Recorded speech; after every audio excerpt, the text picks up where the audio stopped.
지금까지 이런 맛은 없었다. 이것은 갈비인가 통닭인가 이거 해달라고 그러는 거죠.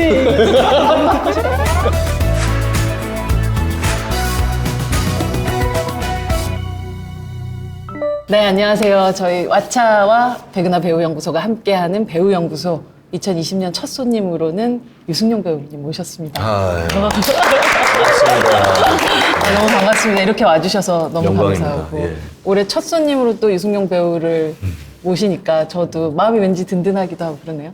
예, 감사합니다. 작년 1월 때 또 굉장히 긴장하고 그랬었는데 극한직업이 1월 23일 날 그쵸. 개봉해서 우리들은 서로 이제 부활절이라고 하고 공명만 부하절이라고 하고 근데 드디어 알을 깨고 나오는 공명. 네, 네. 그래서 되게 좋은 기운으로 출발했던 기억이 있습니다. 그래서 아무튼 이 왓챠와 백은하 연구소도 좋은 기운에 좀 시작했으면 좋겠습니다. 예.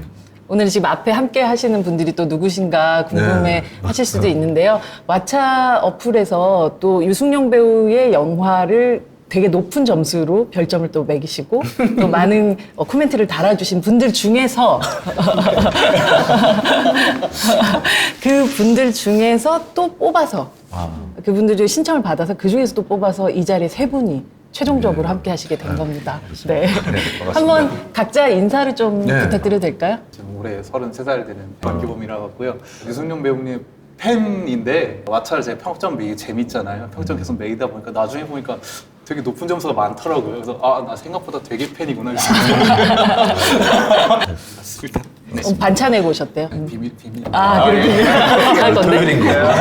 나이는 24살 김연준이고요. 연극이랑 뮤지컬 배우로 활동하다가 네, 지금 잠깐 쉬면서 이제 좀 고민을 하면서 기로에 서 있는 한 팬이자 예쁜 후배로 봐주셨으면 좋겠습니다. 예비 초등학교 교사 김연희고요. 저는 원래 평소에도 영화를 되게 좋아했었는데 영화 볼 때마다 맨날 달라지시는 유승용 배우님 보면서 매력에 푹 빠져서 대구에서 서울까지 온 김연입니다. 회사도 중간에 나오시고 대구에서도 올라오시고 지금 전주에서 오셨다고 하더라고요. 네, 전 전주에서 왔습니다. 배우연구소에서는 배우 한 분에 대해서 오랜 애정을 가진 분들과 함께 관찰자로서 네. 혹은 기록자로서 한 배우에 대한 이야기들을 좀 길게 풀어내는 그런 인터뷰인데요. 그동안 배우연구소에 박정민 배우, 천우희 배우, 배두나 배우 그리고 유승용 배우를 모셨는데 이렇게 일부러 그렇게 모신 게 아닌데 모시고 나서 보니 그 연결고리에 모두 유승용 배우가 있더라고요. 이 세 배우님들뿐만 아니라 지금 계속 만나면서도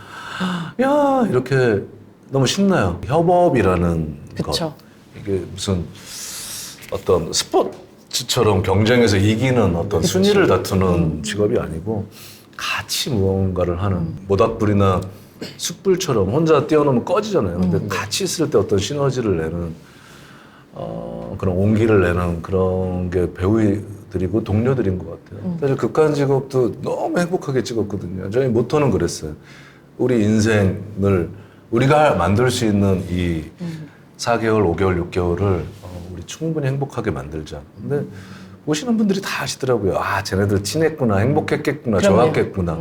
근데 그런 것들이 투영되는 것 같아요. 관객들은 다 아시더라고요. 이제 왓챠 플레이에서 서비스 중인 유승용 배우의 작품만 해도 28편이 넘어요. 제가 그렇게 많이 찍었나요? 네, 정말 너무 많이 찍었는데 그 중에 다가 있는 게 아니에요, 심지어. 몇 개가 빠졌는데도 그 정도입니다. 사실 아는 여자라는 영화에서 분홍 복면, 이 은행털 단역으로 등장을 해서 지금까지 달려올 수 있었던 어떤 비결이 무엇이었을까요? 가족들의 진짜 믿음과 변하지 않는 지지 그리고 무엇보다도 관객분들께서 이렇게 선택해 주신 것들 저희 부족함을 채워주는 우리 스태프들 그리고 제가 바른 길을 가고 있다라는 어떤 믿음이 가장 큰 지금까지 온 원동력이었던 것 같아요. 수상소감 같은데?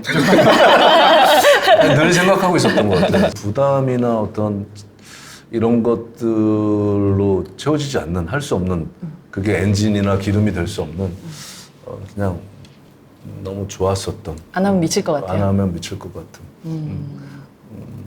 그런 거 있잖아요. 그죠?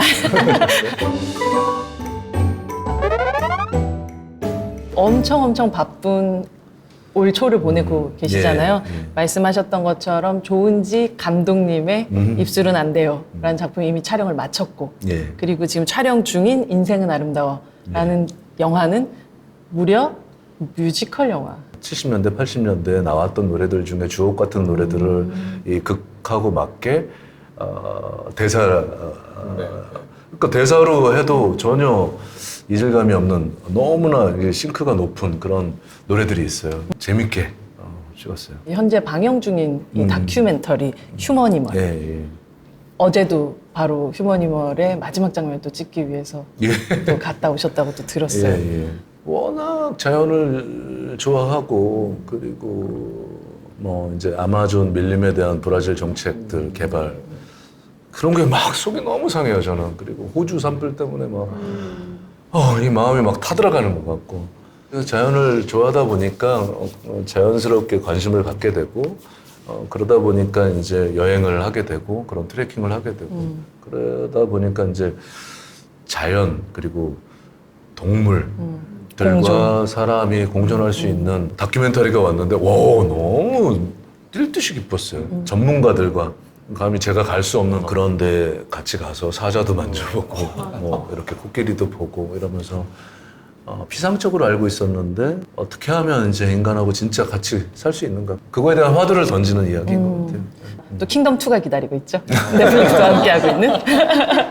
네. 많이들 이제 언제 나오냐고 막 그러시는데 3월에 이제 동시에 이제 쫙 열고요. 전 세계에서 동시에 막 보고 있고 가세에 대해서 궁금해하고 막 이런 것들 너무 신나고 재밌는 경험 아니세요?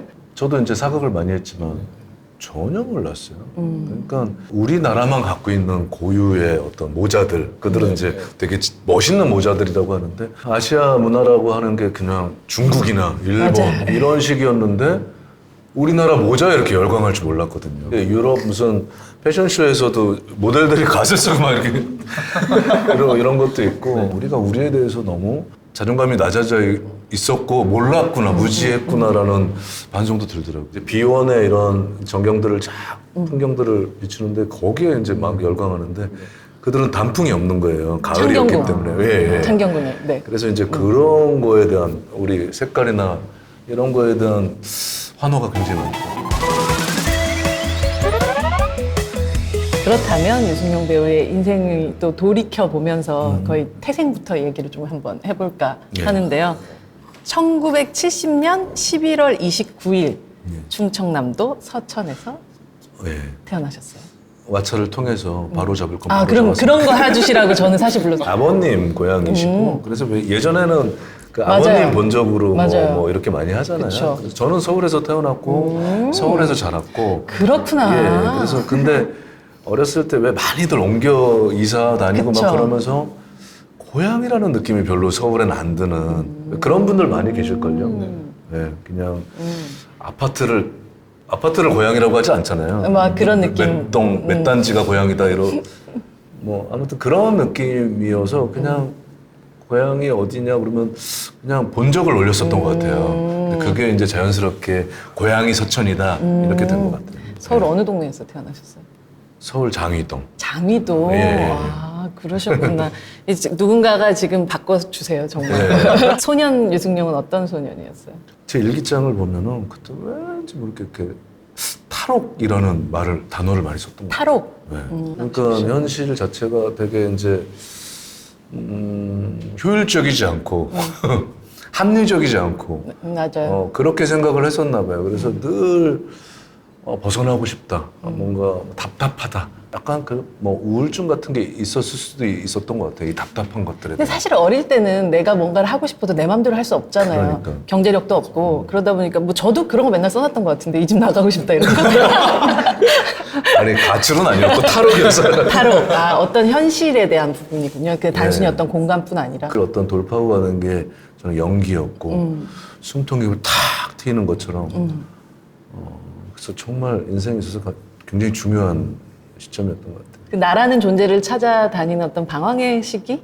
시절? 여행 혹은 뭐 이곳이 아닌 다른 곳 이렇게 떠나기도 하고 하면서 그런 젊은 시절을 또 보내시기도 하셨던 건가요? 해답을 그쪽에서 많이 찾았던 것 같아요. 걸으면서 제 몸이 인수분해되면서 어떤 생각들도 다 인수분해되면서 처음에 대한 원론적인 것들을 생각 많이 했고 자연이 복원력이나 치유력, 자연스러운 것 이런 것들이 굉장히 좋잖아요. 인위적이지 않고 자연스러운 것들의 그런 어떤 것들을 알아가면서 많은 부분들이 해결된 것들이 많거든요. 저 올레길 굉장히 좋아하고요. 등산이나 이런 것보다는 둘레길 이렇게 천천히 걷는 이런 것들을 좋아하는 것 같아요. 오늘 함께하신 김현준님께서 사실 배우로서의 시작에 대한 질문이 좀 있으시다고. 제 상황이 지금 이제 그런 기로에 있는 상황인데 연출과 하나랑 일반과 2개를 써서 지금 합격 발표를 기다리고 있는 중인데 제가 나중에 계속 배우를 하고 싶다라든가 이런 인생을 살아가는 데 있어서 연극영화과라는 게 대학교라는 게 과연 얼마나 중요한 문제라고 생각을 하시는지. 사실 교육으로 연기를 배울 수 있는가 혹은 그 과정들이 필요한가에 대한 질문들은 참 많이 하시는 것 같아요. 이건 한 2시간 정도 양질의 교육을 받고 그 장점들이 분명히 있겠죠. 네. 분명히 있고 또 그렇다고 해서 꼭 그게 필요 조건은 아닌 것 같아요. 그것들이 무엇을 위한 것이냐. 네. 그러니까 목적이 분명하면은 만약에 거기가 인맥이다, 네. 혹은 커리큘럼이다, 혹은 어떤 자기에 대한 성취다 이런 것들이 동기부여가 되면은 해야죠. 그렇지 않다고 하면은 사실 영영학과 안 나온 배우들 뭐 엄청 많거든요. 네. 그래서 그게 반드시 거쳐야 될 필수 코스는 아닌 것 같아요. 저는 일반과를 가더라도 네. 합격을 하더라도 사실 연기를 그만둘 생각은 전혀 없거든요. 그래서 학교를 다니면서라도 계속 하고 싶고 기회가 된다면 이제 반수란 이런 느낌으로 영영학과는 계속 시험을 이렇게 봐서라도 꼭 한번 가보고 싶다는 생각을 항상 가지고 있거든요. 그러면 가야 되네요. 시험 열심히 해서 그것들을 어떤 성취에 대한 앞으로 배우 생활을 하는데 네. 그게 계속 마음에 남아있으면 안 되잖아요. 네. 원 없이 해보는 건 나쁘지 않은 것 같아요. 근데 항상 보면 답은 자기가 알고 있지 않아요? 그렇죠. 결국 제 생각을 알고 있으면서도 또 확인하고 그냥, 싶은 마음이 그런 있는 거죠. 마음이 욕심인 것 같아요. 사실 뭐 김현준님은 지금 20대시지만 우리 난타를 5년 하고 난 다음에 영화로 처음 들어올 때가 35세셨어요. 유승용 배우님. 이렇게 늦게 나와도 나한테는 뭔가가 있어, 사실은. 당신들에게 보여줄 무언가가 있어. 라는 어떤 확신 같은 것들을 계속 다잡으면서 왔던 시간들이신가요? 그렇지 않았던 것 같아요. 지금도 사실 고민하고 만들어가는 과정이고 늘 진짜 두렵고 떨림으로 또 극심한 스트레스가 당연히 있죠. 양질의 네, 네. 스트레스, 당연히 해야 되는 고민들. 그래서 그때 생각해보면 너무 늦었다라고 조바심 내고 막 그랬었는데 왜냐하면 이미 그 전에 많은 동기들이나 동문들이 활동을 하고 있었고 근데 지금 생각해보면 제 인생에 있어서 정말 가장 적절하고 가장 빠른 때에 시작한 것 같아요. 왜냐하면 지금 둘러보면 저랑 비슷한 나이대 오시는 분들 계시거든요. 그분들 보면은 얼마나 오랜 시간 동안 꾸준히 자기 신념을 가지고 이렇게 뚜벅뚜벅 걸어왔는지 조급하지 않았으면 좋겠어요. 막 28, 막 31, 둘인데 너무 늦었다고 막 고민하고 이러지 않았으면 좋겠어요. 저는 유승용 배우님 보면서 그 내 안의 모든 것, 그 연기랑 그리고 극한 직업 보면서 진짜로 많이 웃었거든요. 연기자 생활하면서 언제 많이 웃으셨는지, 언제 제일 재밌었는지가 너무 궁금해서 질문드리고 싶었어요. 코미디를 하면 네. 다 현장에 항상 웃을 거라고 생각하는데 즐겁게는 하는데 예민함이 그냥 다 있어요. 그렇겠죠. 네. 왜냐하면 어떻게 하면 이 포인트가 우리만 웃고 마는 것, 우리만 재밌는 게 아닌 정말 보고 싶은 또 살짝 어떤 막혀 있는 걸 터트려 줄 수 있는 그런 템포들 이런 것들을 계속 생각하면서 하는 것 같아요. 즐겁고 웃는 것은 쇼케이스나 시사회나 이럴 때 보니까 그때 이렇게 가장 긴장도 많이 하고 가장 이렇게 웃음도 많이 짓는 것 같아요. 그때. 내 연기지만 저건 진짜 웃기다. 왜 목소리 녹음하고 자기가 들으면 어색하잖아요. 진짜 멋있다. 아니 그런 장면 혹시 있으세요? 내영이를 봤는데도 아 저건 내가 했지만 좀 진짜 웃기구나라는 느낌을 받았었다. 울면서 하는 거가 있었어요. 김지영 씨랑. 네네. 극한 직업에서. 네, 극한 직업에서. 이게 아무리 머리로 생각하고 막 그걸 쓰고 이래도 현장에서 또 슛 들어갔을 때 그때 딱 그 시간에만 어떤 주어지는 이게 있거든요. 근데 그걸 애드립이라고 표현하기는 좀 그런데 그러니까 뭔가가 탁 오는 게 있죠. 그때 오는 게 있어요. 그때 오는 게 있어요. 그래서 그거를 잡으려고 정말 집중하고 이 오감을 다 열어놓거든요. 근데 그럴 때 오는 것들이 있거든요. 그래서 동료 배우가 굉장히 중요하고 그 장면이 보고 막 웃기진 않지만 아 저때 저랬었구나 뭐 이런. 제가 실례가 안 된다면 네. 극한 직업 보고 이것은 치킨인가? 지금까지는 맛은 없었다. 이것은 갈비인가 동닭인가 이거 해달라고 그러는 거죠. 네, 이거 진짜 너무 듣고 싶었거든요. 수천 번 했어요. 정말 신기한 게 초독할 때 처음 읽었을 때 그냥 지금까지 이런 맛은 없었다. 이것은 갈비인가 동닭인가 하고 넘어가고 리허설 때도 그렇게 하고 슛 때도 그렇게 했거든요. 이게 이렇게 사랑받을 줄 몰랐어요. 이거 정말 신기한 거예요. 그럼. 작정하고 쓴 대사가 아닐 수도 있는데 뭐 그럴 수 있죠. 네, 그런데 그걸 살려내는 것이 또 배우의 힘이죠. 그게 감독들이 배우들을 보면서 어떤 면으로 존경할 수밖에 없는 부분이 아니 내가 쓸 때는 분명히 그냥 이것은 갈비인가 통닭인가였는데 여기서 나오는 말로는 아 이건 굉장히 재밌는 이야기가 돼 버리는 거죠. 그 순간 이병헌 감독님은 너무너무 좋아하지 않았을까. 그러니까 쓰신 작가님도 그렇고 어떤 그 싱크가 뭐 이렇게 삼일체처럼 딱 맞았을 때 나오는 그런 게 재밌죠. 그리고 또 이제 제일 중요한 관객분들이 그거를 딱 알아주시고 좋아해 주셨을 때 보람 있죠. 이 다양한 또 유승용 배우의 종합 선물 세트를 언박싱하기에 앞서서 이 다채로운 선물들을 분석을 하신 분이 계세요. 아까부터 굉장히 여기 궁금해하시는데 저기 뒤에 계신 저분을 너무 좀 궁금해요, 네, 지금. 저분을 좀 불러보고 우리가 저분이 도대체 뭐 하시는 분인지 한번 알아보도록 너무 하겠습니다. 진지하신데 연구소니까. 네, 윤 팀장님.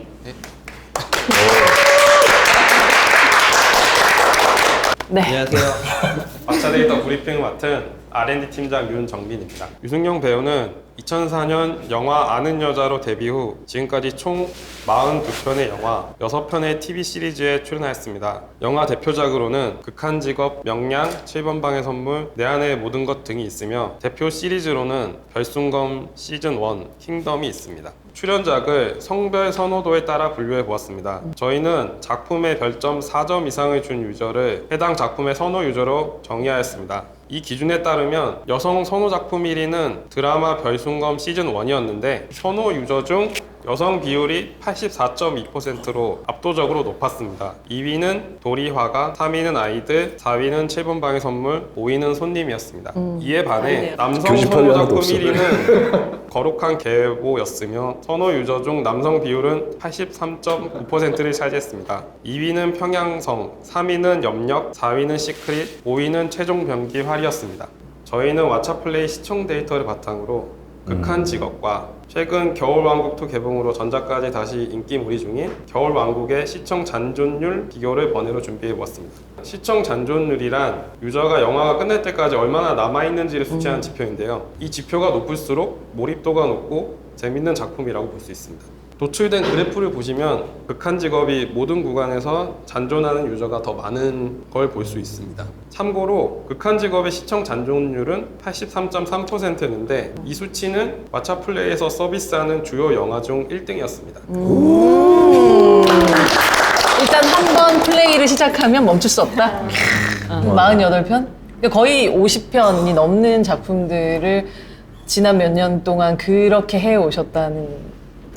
진짜 몰랐어요. 근데 기특하네요. 기특하네요.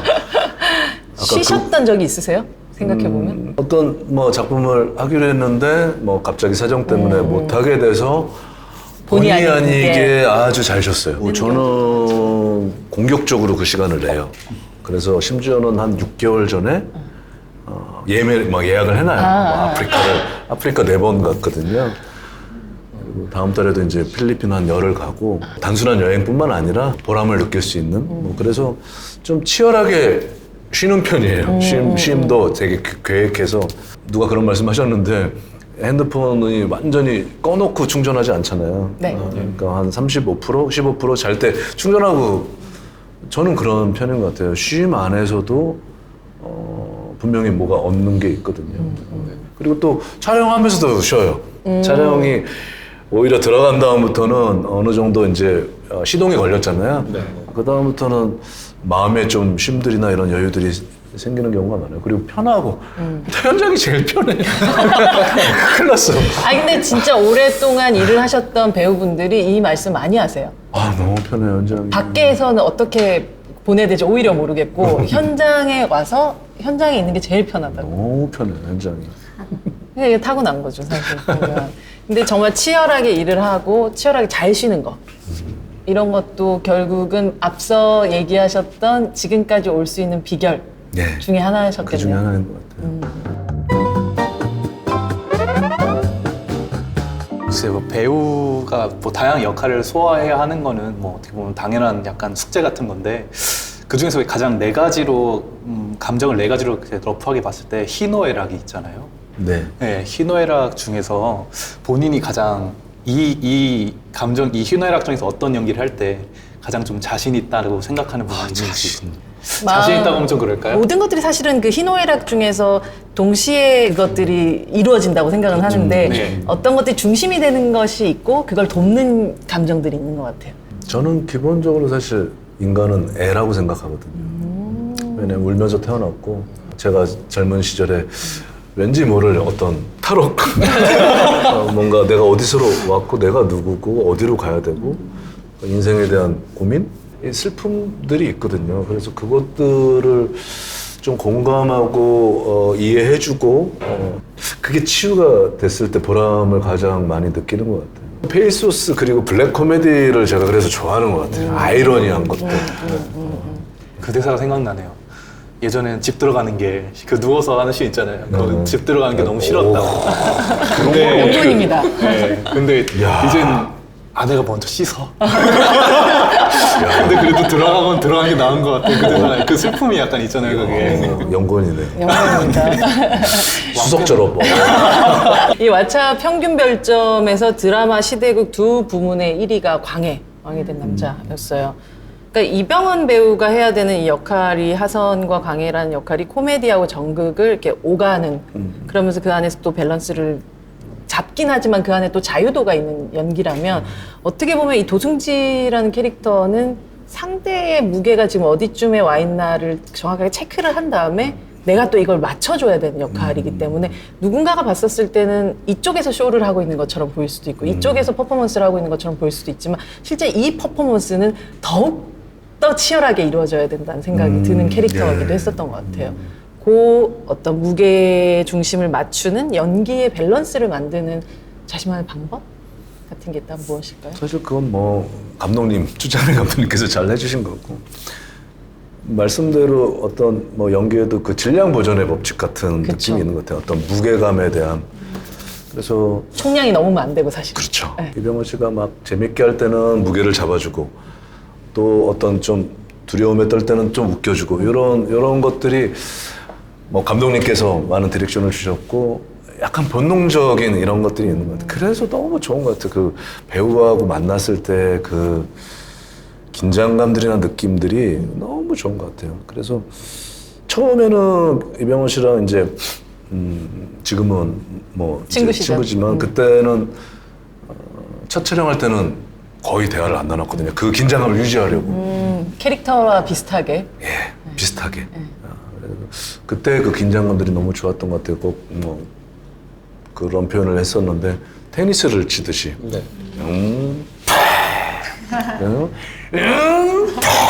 뭐 이런 느낌들 있잖아요. 네. 그런 느낌들이 굉장히 짜릿하고 좋은 것 같아요. 그래서 서로 촉이 왔을 때 그리고 좋은 일 그거를 즐길 때 경기를 재밌는 것 같아요. 이병헌 씨한테 야 병헌아 너 원래 목소리 그래? 나 이렇게 만든 거야 라고 얘기하셨다면서요? 예. 그 기억하세요? 근데 지금은 좀 많이 달라졌어요.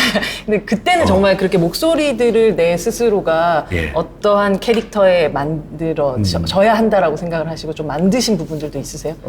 있죠. 왜냐하면 사극 같은 경우는 뭐 계속 그랬지 않느냐 뭐 이런 식으로 할 수는 없으니까 지금 그렇지 않느냐 뭐 이렇게 좀 성대를 긁는 소리 이런 것들을 내기도 했고 7번 방 선물을 이렇게 저음으로 그랬어요 아니에요 이러면 좀 이상하잖아요. 그래서 그래요 뭐 잘했어요 이렇게 좀 변주를 하는 경우들이 있는데 너무 과도하게 사실 만들면은 이상해요.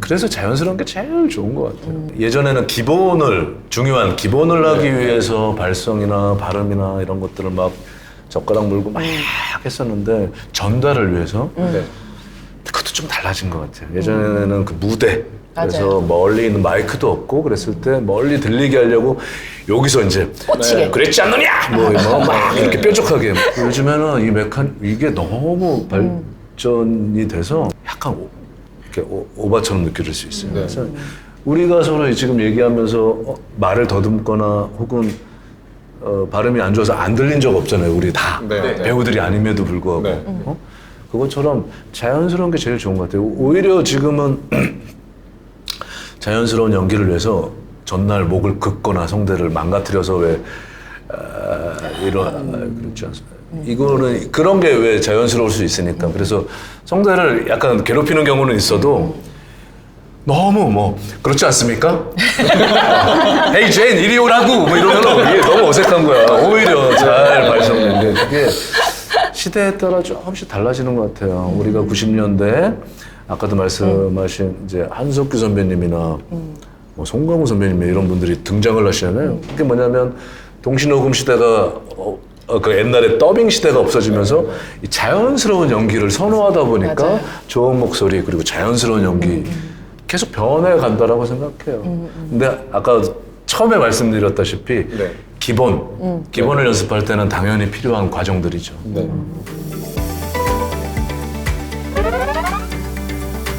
최종병기활 저는 되게 좋아하는 영화고 여기서 또 이 주신타 청나라 수장의 역할도 그 비주얼부터 시작해서 모든 면에서 뭐랄까 저런 얼굴이 있었어?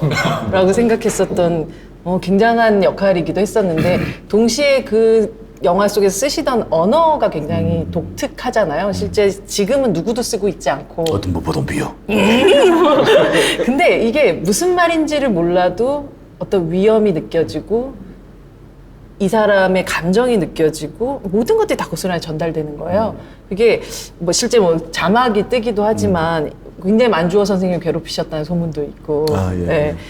언어 자체를 뛰어넘는 뭔가가 관객들한테 전달될 거다 하는 믿음 같은 게 마음에 있으셨던 건가요? 고려대 그 만주학과 교수님한테 박사님이죠.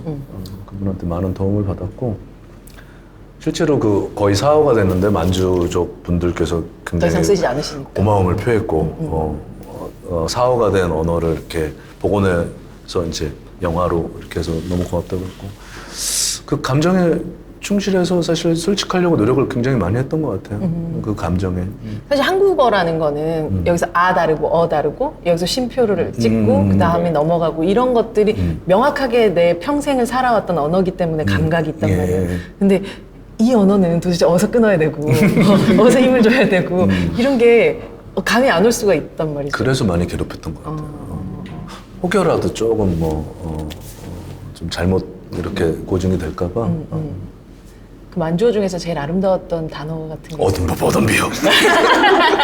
산채로 잡아라. 어디 아쿠비야. 뭐 이런 것도 있었고 뭐 이렇게 독일어처럼 이런 이 성대 긁는 이런 소리를 많이 했던 것 같아요. 그 언어가 있기 때문에 주신타라는 캐릭터 자체도 훨씬 더 카리스마들을 만들어낼 수 있었던 것 그게 같기도 해요. 한국말로 하고 그거를 만주어로 이렇게 했었으면 좀 이상했을 수도 있었던 것 같아요. 산채로 잡아라! 이러면 좀 이상하죠. 만약에 언어가 다른 언어를 써야 되는 역할들이 딱 오면 겁부터 나세요? 아니면 한번 해보자 하는 마음이 더 많으세요? 부담이 되죠. 부담이 되고 정말 우리 매니저가 외울 정도로 막 수천 번 들어서 사실 암기하는 거니까 만주어 같은 경우는 많은 분들이 모르니까 사실 네네. 좀 틀려도 모르잖아요. 근데 이론은 많은 분들이 아시잖아요. 그렇죠. 특히 영어 같은 경우도 그렇고 그런 부담들이 있죠. 그러니까 처음에 7번 방의 그 재소자들에게 안녕하세요. 이영구 1961년 태어났어요. 12월 28일 제왕절개 내 머리 컸어. 오, 어떻게 외우고 있지? 오랜만에 힘들었어요. 이제 너무 왜- 컸어. 오랜만에 힘들었어. 오. 오랜만에 힘들었어. 정말 힘들었어요. 내 머리 머리 컸어. 컸어. 근데 그게 대본에는 안녕하세요 이영구입니다 한 줄이었어요. 전 딱 그랬을 것 같다. 왜냐면 대본에 있지 않았지만 이건 뭔가 배우가 이걸 만들어낸 장면이 아닐까 싶었거든요. 촬영 들어가면 약간 그 현장에서 쉰다고 했잖아요. 쉼이 된다고. 근데 그 들어가기 직전이 사실 제일 힘들어요. 어떤 방향성을 가지고 어떻게 조성을 할 것인가 그걸 결정할 때가 제일 어려운데 딱 그 촬영이 그랬어요. 거의 첫 촬영이었거든요. 근데 그게 정해지면 사실 그렇게 가면 되거든요. 잘못 잡으면 너무 그쵸. 어렵잖아요. 어쩌면 내 안의 모든 것은 유승용 배우의 많은 작품들 중에서 되게 이질적인 작품이에요. 캐릭터적으로도 그렇고 실제로 그걸 표현하는 방식들 같은 경우들도 그렇고 이건 그냥 막 나오는 캐릭터였던 것 같아요. 이게 더티 섹시라는 그때 표현 되게 많이 썼는데 이게 사실 한국 남자들한테 잘 안 나오는 캐릭터잖아요. 남미의 안토니오 반데라스 같은 분들에게 그게 저런 사람이 더티 섹시구나라고 느끼게 만들었었던 캐릭터가 성기란 캐릭터였던 것 같은데 그래서 어느 순간 설득당하고 있는 우리를 발견했었던 것 같아요. 처음에는 저게 도대체 무슨 만화에 나오는 이상한 캐릭터야 라고. 근데 오히려 배우로서는 이렇게 제한이 없을 수도 있는 그래서 나 혼자 펼칠 수 있을 만큼 펼칠 수 있는 이런 무대가 딱 주어졌을 때 되게 신나게 되게 한판 노는 것 같은 느낌을 받지 않았을까 싶기도 하거든요. 이건 비하인드 스토리인데 네. 첫 촬영이 그 대관람차 안에 이렇게 도는 거 그 안에서 찍었어요. 그 뒷장면인데 먼저 찍으셨어요? 네, 그래서 이성균 씨랑 저랑 카메라를 거기다 달아놓고 한 5바퀴 돌 동안 저희가 큐 하고 한 10테이크를 간 거예요. 그때 우리 마음대로 해버린 거지. 그 습관성 탈골이 있어요 이런 거 같아요. 뭐 탈골 있어 그리고 너 운동했구나 뭐 이런 거. 저는 그 장면 너무 재밌었거든요. 그러니까 뭐 이런 거를 그러니까 이제 감독님이 시리에 빠지신 거지. 그러니까 토네맨으로 이렇게 그냥 해버린 거야 두 배우가. 처음에 화나셨어요. 근데 그거에 이제 맞추려고 하다 보니까 돈들이 그렇게 계속 간 거예요. 약간 이상한 사람 막 뭐. 근데 결국에는 그게 이제 좀 많이 영화적으로 도움이 됐고 네, 캐릭터적으로도 그랬고. 그런 캐릭터를 할 때는 이제 감독님이 하나하나 주어진 것보다 본인 스스로가 구축해서 가져가는 게 더 많은 캐릭터 아닌가요? 감독님이 해주시는 부분 큰 그림도 많이 그려주시고 어떤 살과 근육을 많이 만들죠. 장성기는 살과 근육을 어떻게 붙여야 되는 사람이구나. 라고. 그렇죠. 네. 그리고 사실 그 장르 자체가 이질적이긴 하지만 저는 되게 선호했고 잘할 수 있는 왜냐하면 그 장진 감독님하고 오랫동안 연극과 작품을 했기 때문에 사실 근데 사실 보면 장진 감독님 스타일이긴 하지만 장진 감독님 영화 속에서 유승용 배우는 그렇게는 안 나왔단 말이죠. 그렇게 안 나왔어요. 그러니까요. 그렇게 안 저는. 썼어요, 제가. 그 장르가 이상한 장르는 아닌데 본인에게 이질적인 장르는 아닌데 맞아요. 그 비슷한 연기를 장진 감독 영화에서는 안 하고 여기서 그걸 하시고 계시더라고요. 그리고 심지어 또 비하인드 스토리인데 네. 이게 막 이렇게 좀 젖을 짜는 장면이 있는데 그건 테이크가 아니었어요. 제가 계속 어떻게 하지 연습을 하고 있었는데 핑거 발레. 감독님이 핑거 발레. 저 뒤에서 돌린 거예요. 돌려. 그래서 이게 다 그 연습하던 거를 찍은 거예요. 정말로. 예, 그렇게 다 생겼어요. 그 영화 속에서는 정말 그 극화된 카사노바 같은 목소리를 쓰다가 살짝 이렇게 핀트가 나가는 막 살려주세요 물이 무서워요 막 이런 그런 식으로 바람을 빼는 순간들이 너무너무 재밌었던 그런 것들은 사실 좋은 선배님들의 영향을 많이 받았어요. 예를 송강호 들자면? 선배님께서 사실 그거를 변주를 가장 잘 하시고 그런 영향들을 많이 받았어요. 맞죠. 이 고반장은 좀비설이 있을 만큼 칼을 12번 맞아도 안 죽는 그런 캐릭터잖아요. 근데 고반장이 처음에 이렇게 그 나중에 일어날 때 이렇게 약간 뼈 맞추듯이 하고 일어나는 장면 있잖아요. 이것도 사실 어떻게 보면 과하지 않을까라는 생각도 했을 것 같거든요. 하지만 물론 뭐 영화를 보셨던 분들이라면 그 장면에서 다들 빵 터졌지만 예. 참 신기해요. 거기도 이제 딱 텍스트 한 줄이었거든요. 좀비처럼 일어난다. 조금 과하면 누를 수 있는데 안 나오면 뽑기가 너무 힘들거든요. 오히려 그래서 근데 했는데 감독님이 너무 좋아하시는 거예요. 그냥 왜냐면 아예 뭐 그런 경우 있거든요. 선배님 되게 되게 솔직하세요. 그리고 굉장히 판단이 빠르세요. 선배님 그러면은 또 이제 바로 이렇게 조금씩 수정하거나? 거기서부터 낮춰서 하는데 너무 좋아하시더라고요. 한 번에 그냥 오케이 됐어요. 좀비처럼 일어나는 느낌이 아니라 거의 이렇게 그 하나하나 뼈를 맞추는 탈골 맞추는 거. 네, 네. 네. 또 마침 그때 킹덤을 찍고 있어가지고 그 좀비들이 하는 연기들을 많이 봤어요. 관찰을 많이 했어. 그렇게 하더라고. 킹덤이 그런 방식의 도움을 또 맞아요. 이렇게 그 씬으로 주었던 거였군요. 사실 여기 그 20대 여성 관객들이 가장 큰 지지를 보여줬었던 작품이 도리아가라는 작품이었었는데 저는 이 영화를 꼭 언급을 좀 하고 싶었던 것이 이 영화는 결국 배우에 대한 영화. 뭐 맞아요. 예인이고 소리꾼이고 하지만 결국은 아주 크게 보자면 배우에 대한 영화기도 했던 것 같아요. 맞아요. 수련의 과정이라든지 직업적으로 배우로 살아가기 위해서 어떠한 고통과 또 그리고 어떠한 그 단계를 거쳐야 하는가도 또 보여줬던 그런 작품이라서 사실 저는 뭐 배우들이 영화 속에 나오는 모든 직업을 자기와 동일화시키면서 연기한다고 생각하진 않는데 어쩔 수 없이 스스로의 삶하고 겹쳐지는 부분이 되게 많을 수밖에 없는 시나리오고 영화였을 것 같아요. 정말 배우에 대한 예인에 대한 이야기이기도 하지만은 또 그 시대 때는 그 소재가 너무 깜짝 놀랐어요. 왜 마라톤도 왜 보스턴 마라톤 때 처음 여성이 뛰었다가 쫓겨난 사진이 되게 유명하잖아요. 그때는 여성이 판소리를 못했어. 최초의 여류 판소리.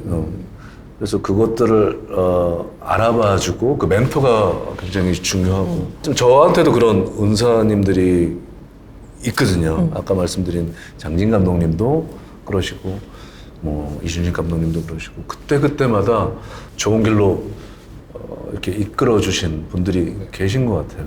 극한의 어떤 외로움과 반드시 해야만 하는 어떤 물리적인 시간들이 있는 것 같아요.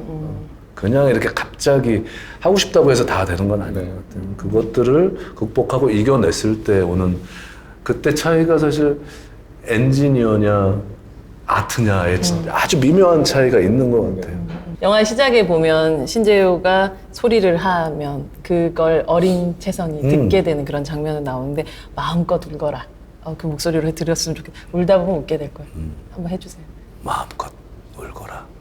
이렇게 딱 울다 보면 웃게 될 것이다. 이렇게 하는 네. 건데 그 대사가 저를 많이 움직인 것 같아요. 인생이 그런 것 같아요. 울다가 웃다가. 근데 저는 그게 하나라고 생각했는데 신지호가 그 얘기를 딱 하는 거죠. 정말 대학교 때 그 울음과 웃음에 대해서 혼자 연구하려고 소극장에서 한겨울에 막 꽤 오랜 시간 동안 매일 울고 웃고 그 트레이닝을 한 적이 있어요. 근데 그냥 울다가 우는 거예요? 보면 우는 거예요? 계속 웃고 막? 1시간 동안 울을 수 있어요? 1시간 동안 울다가 1시간 동안 웃다가 매일 읽어가 그랬어요. 김이 모락모락 날 때까지. 근데 신기하게 많고 울고 나면 웃음이 나와요. 그래요? 와, 근데 이 대사가 있는 거야. 너무 소름이 끼쳤어요. 뭐 단계들이 있어요. 그걸 호흡으로 다 정리해 놓은 게 있는데 맨 처음에는 레가토로 울어봐 그럼 다 규칙이 생겨요. 2단계는. 이제 호흡이 들숨으로 스타카토로 레가토로 그 다음에는 불규칙. 그래서 뭐 뭐 이러다가 호흡이 카타르시스가 막 김이 뭐라. 그다음에는 우리 애들도 왜 맴매 어렸을 때 하면 막 울잖아요. 맞아요. 애기들. 하다가 뭐 에이 이제 웃어야지 하고 열심히 웃어요 진짜. 근데 울고 나면 그런 그런 맑은 웃음이 또 나온다니까. 그래서 희노애락을 우리는 잘 세공해서 이렇게 보여주는 적당한 그때 맞는 감정들을 세공하는 직업이잖아요. 그래서 그 희노애락을 직접적으로 다 겪을 수는 없잖아요. 그래서 간접적으로 트레이닝을 통해서 충분히 그것들을 내 몸에 체화시켜서 그때그때 필요한 울음과 웃음들이 어마어마하게 많거든요. 그것들을 적절하게 내놓는 것들이 저는 그래서 트레이닝이 기본이 필요하다고 생각이 돼요. 감정신 때 사실 물론 이제 그 감정을 잡는 건 좋은데 감정신 쫙막 건드리면 안 돼요. 막 슬픈 표정 아무리 그때 그 감정에 가보지 않고 연습을 해보지 않으면은 아무리 막 옛날에 강아지 죽은 거 생각하고 아무리 그래도 그게 안 와요. 그러면 너무 당황하게 되는 거지. 그래서 그런 것들을 우리 야구 선수들 맨날 연습하잖아. 그래서 막 오잖아요. 그 경우의 수 여러 가지 많은 것들, 여러 가지 감정들에 대한 표현들을 연습해놓고 근육화시키는. 그렇죠. 그때 팍 나와야 돼.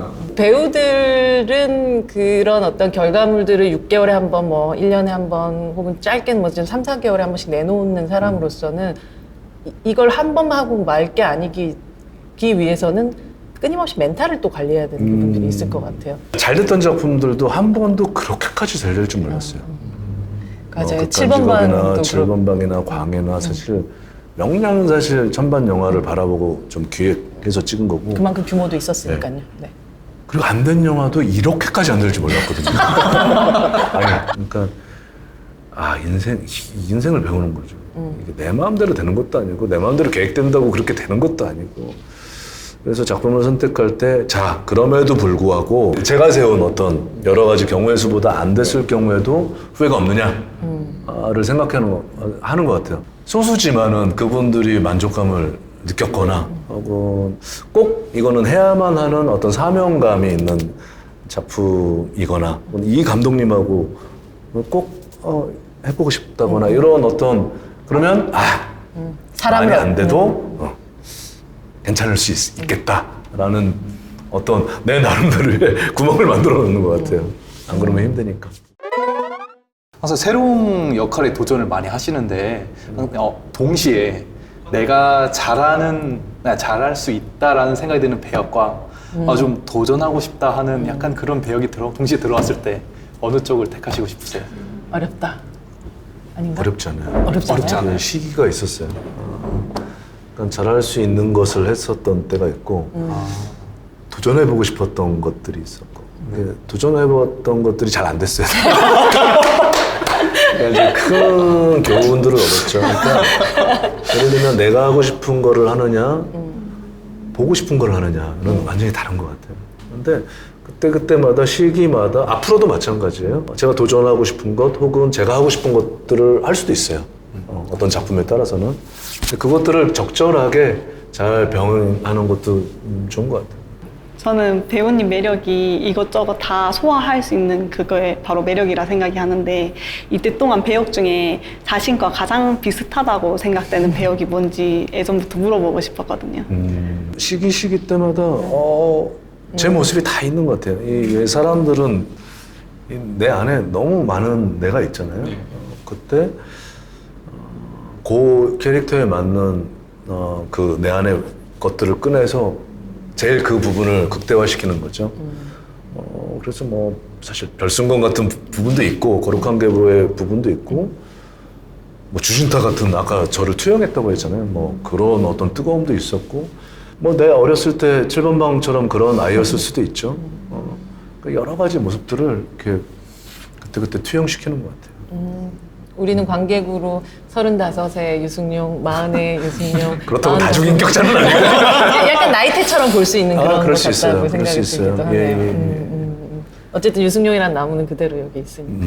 맞아요. 카메라에 제가 담길 기회가 돼서 제 모습을 보게 되면 제가 제 얼굴을 보는 게 정말 되게 힘들거든요.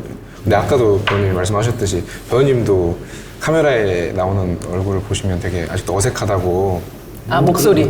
목소리나 목소리가 뭐 그렇고 이런 게. 얼굴은 그러니까 참 그런 느낌을 어떻게 극복을 해야 저 극복 안 하는데 얼굴은 괜찮은데? 그러니까 제가 이상한 그런 적은 있어요. 제가 지금도 또 뭐가 많이 올라왔는데 영화 찍고 나서 점을 한 30개 뺐어요.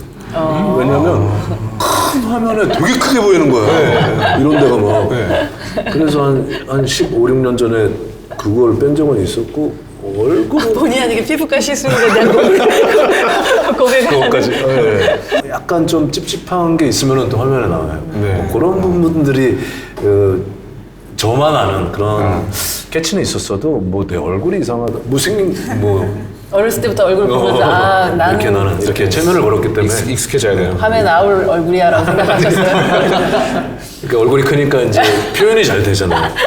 진짜 영화 배우. 아 근데 원래 배우들은 얼굴이 커야 된다라고 네. 그렇게 얘기들을 사실 연극할 때는 특히나 그거. 얼굴이 좀 그렇지 않아요. 어디 내 앞에서. 청룡영화제 수상소감으로 밥 잘 먹고 편식 안 하고 아. 뽀드득 설거지까지 하는 배우가 되시겠다는 얘기를 아주 오래전에 하셨어요. 설거지 잘 하고 계시는 것 같으세요. 밥도 잘 먹고 편식도 안 하고 이제 여러 장르에 대한 이야기셨죠. 이야기였고 설거지까지 뽀드득은 뭐냐면 이제 배우라면은 책임져야 되는 배우라면은 끝까지 열심히 다 최선을 다하자라는 의미에서 말씀드린 거예요. 사실 그 과정 속에서도 항상 저는 뭐 가까이서 만나는 기자로서도 그게 결국은 관객들한테 전달될 말이라는 거에 대한 생각들을 항상 하시면서 굉장히 성실한 인터뷰를 해주시는 그런 배우인 것 같아요. 그러니까 그게 가끔 이제 과인 일로 해야 되는 그냥 귀찮은 일이라고 생각하는 사람들도 있기도 하잖아요. 근데 그런 면에서 배우의 역할이라는 게 결국은 설거지까지 하는 것. 그렇죠. 이라고 얘기하셨던 게 인상적이었어요. 아무리 좋은 상품도 유통과 포장, 홍보가 되게 중요하잖아요. 아니, 정말 저는 그렇게 생각해요. 오늘 또 함께 얘기를 하다 보니까 시간이 거의 2시간이 훌쩍 지나요. 벌써? 영화를 보는 건 저의 가장 큰 취미였거든요. 인생에서 살면서 영화를 보는 거는 정말 즐겁고 자랑 아니지만 1000편을 넘게 봤어요. 그래서 그런 것도 마차 있고. VIP시네요. 아, 예. 마차에서 자꾸 칭찬해 주더라고요. 연기하는 건 어렵지만 보는 건 약간 조금은 더 쉽잖아요. 어떤 것이 왜 좋은지는 몰라도 좋은 연기를 보면 좋다고 느끼고 안 좋은 거, 부자연스러운 거 보면은 좀 부자연스럽다 느끼게 되는데 유승용 배우님 연기를 볼 때는 그런 부자연스럽다나 이런 부분이 되게 느껴지지가 않았던 것 같아서 영화관에서 정말 많이 뵈가지고 이 앞에서 너무 신기하고 저 말이 안 맺어지네요. 너무 신나나 봐요. 하나의 큰 계기가 되었던 것 같아요. 제가 앞으로 배우를 하는 거에 있어서도 뭐 여러 가지 되게 고민이 많았던 딱 이 시점에 마침 또 이렇게 좋은 기회가 되어서 되게 정말 좋은 이야기도 정말 많이 들을 수 있었고 더 열심히 해서 항상 말씀하셨던 기본을 계속 갈고 닦아서 열심히 해서 꼭 나중에 배우님을 현장에서 뵐 수 있는 그런 좋은 후배로 성장하고 싶다라는 마음을 다시 한번 굳게 먹을 수 있었던 그런 좋은 자리가 되었던 것 같아서 정말 감사합니다. 현장에서 만납시다. 네. 유승용 배우님 만날 생각에 잠도 제대로 못 잤거든요. 그래서 오늘 이렇게 보는 것도 너무 꿈만 같고 항상 스크린에서만 보던 배우님인데 이렇게 사람으로서의 배우님이 어떤 배우님인지 알게 돼서 너무 좋았고 앞으로도 좋은 작품 잘 부탁드립니다. 아유, 감사합니다. 배우들한테는 굉장히 영광스러운 자리인 것 같아요. 굉장히 배우 인생에 있어서 누군가가 이렇게 관찰해서 끝나는 것이 아니라 분석해 주시고 중간 점검을 하게 해주시고 또 이렇게 팬들을 만나게 해주시고 그런 부분들이 너무 좋고 이제까지는 나의 개인 그 배우의 꿈 어떤 개인의 꿈을 위해서 이렇게 막 살아왔던 어떤 과정들이 있었고 저의 인생을 바꾸어 놓은 뭐 인생은 아름다우나 여러 영화들이 있었거든요. 힘들 때마다 제가 이제 그런 어떤 아픔을 공감하고 또 세상도 그려내고 세월도 담아내고 사회도 공감하고 웃음도 주고. 웃음도 주고 이런 역할들을 앞으로는 하면서 그것들에서 가장 큰 보람을 느끼는 배우가 되고 싶다라는 다짐을 오늘 하게 돼요. 그런 자리를 마련해 주셔서 너무 감사합니다. 네, 오늘 잘해주셔서 감사합니다. 예.